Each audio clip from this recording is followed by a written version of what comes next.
The rain. It came down in sheets. Across the small tenement building on Elm Street, turning the parking lot into a shimmering puddle, reflecting the buzzing neon sign of the barely holding on motel across the way. The air was thick with the smell of wet asphalt and a faint tang of rust that clung to the air of blue-collar districts, where hope is a hard-won prize that can disappear in a heartbeat. Inside apartment 4B, the ancient radiator clanged and wheezed, losing its fight against the October chill seeping through the paper-thin walls. The carpet was threadbare, the paint was peeling. But for Emily Swanson, 8 months pregnant and counting down the seconds until her baby arrived, it was home. Emily had lived in that apartment for 3 years, never missing a rent payment, never causing trouble, never asking for anything more than a roof over her head, and a safe place to raise the child growing inside her. Her husband, Lucas, worked as a mechanic at a garage downtown, his hands rough and calloused from honest labor, his Iron Horseman colors, his leather vest, folded carefully in the closet. He had been with the Iron Horseman for 15 years, but to Emily, he was just the man who rubbed her swollen feet at night and sang old country songs to her belly when he thought she was sleeping. None of that mattered to Arthur Jenkins. Before we continue, if you believe pregnant women deserve protection, if you believe that greed should face consequences, make sure you like this video. Share it with someone who needs to hear this. Subscribe to this channel. And comment below telling us where you are watching from. Because what happened to Emily will remind you that what goes around comes around. Arthur Jenkins owned 12 properties across the city, dilapidated apartment buildings and crumbling rental houses that he squeezed for every last dollar while investing nothing back. He had inherited the buildings from his father and had spent 20 years letting them rot, while raising rents at every opportunity. Complaints about broken heaters went unanswered. Requests for repairs were met with threats of eviction. Arthur believed that tenants were cattle to be milked dry, not people to be respected. When he discovered that Lucas Swanson was an Iron Horseman, something twisted in his greedy mind. He saw an opportunity, a way to remove a tenant and jack up the rent for the next victim. He began documenting every visitor to apartment 4B, every motorcycle that parked in the lot, every friend in leather who stopped by to check on the pregnant wife of their brother. The eviction summons arrived on a Tuesday morning. Emily opened the door to find Arthur standing there with a smirk that made her blood run cold. He handed her the papers and told her she had 72 hours to vacate.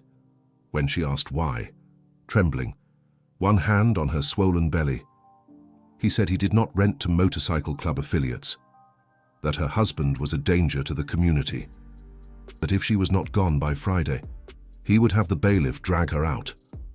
Emily called Lucas at work. She could barely speak through the tears. Lucas listened, said he loved her, and told her not to worry. Then, he made one phone call. By that evening, every Iron Horseman chapter within 200 miles knew what Arthur Jenkins had done. But this was not about intimidation. This was about justice, the legal kind. The kind that costs money and connections that Arthur never imagined his tenants could access. Within 12 hours, a team of lawyers had reviewed Emily's case. They found 17 housing code violations in Arthur's buildings that had been ignored for years. They found evidence of discriminatory eviction practices targeting minorities and working-class families. They found unpaid property taxes stretching back nearly a decade. Within 24 hours, the City Housing Authority launched an investigation.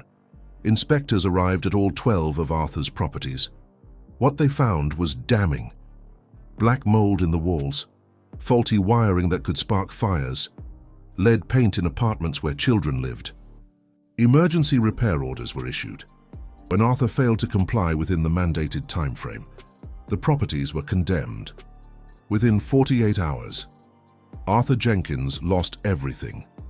His 12 buildings were seized by the city. His bank, spooked by the legal troubles, called in his loans. The tenants he had terrorized for years were relocated to safe housing at the city's expense. And Arthur, who had thought himself untouchable, found himself standing on the courthouse steps with nothing but the clothes on his back and a mountain of debt. Emily Swanson never had to leave apartment 4B. The building was purchased by a local housing trust, partially funded by donations from local businesses, many of which had connections to the Iron Horseman network. Rents were lowered, repairs were made. A baby's room was painted in soft yellows and greens, ready for the baby that would arrive 3 weeks later. Lucas stood in that baby's room the night before his son was born, looking at the crib that his brothers had built with their own hands. Rattler, the road captain, had delivered it personally, along with enough supplies to last 6 months. Diapers, formula, clothes in every size, a check to cover Emily's hospital bills. Lucas asked how he could ever repay them. Rattler simply shook his head and said, "You already have. Brother, you are family. And family protects its own." Arthur Jenkins was last seen working as a night janitor at a warehouse across town. He never owned property again. So we ask you now, what would you do if you saw a pregnant woman being thrown out of her home by a greedy landlord? Would you look away? Or would you stand up for what is right? Comment below with the words, "Protect the vulnerable." Because Emily's story proves that when good people unite, no amount of greed can stand against them. Sometimes the man in the suit with the mortgage papers is the real criminal. And sometimes the men in leather with the skull patches are the ones who bring justice to the doorstep of those who thought they were above the law.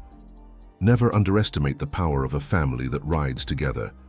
And never, ever, threaten a pregnant woman whose husband wears his colors. Karma rides a Harley, and it always arrives on time.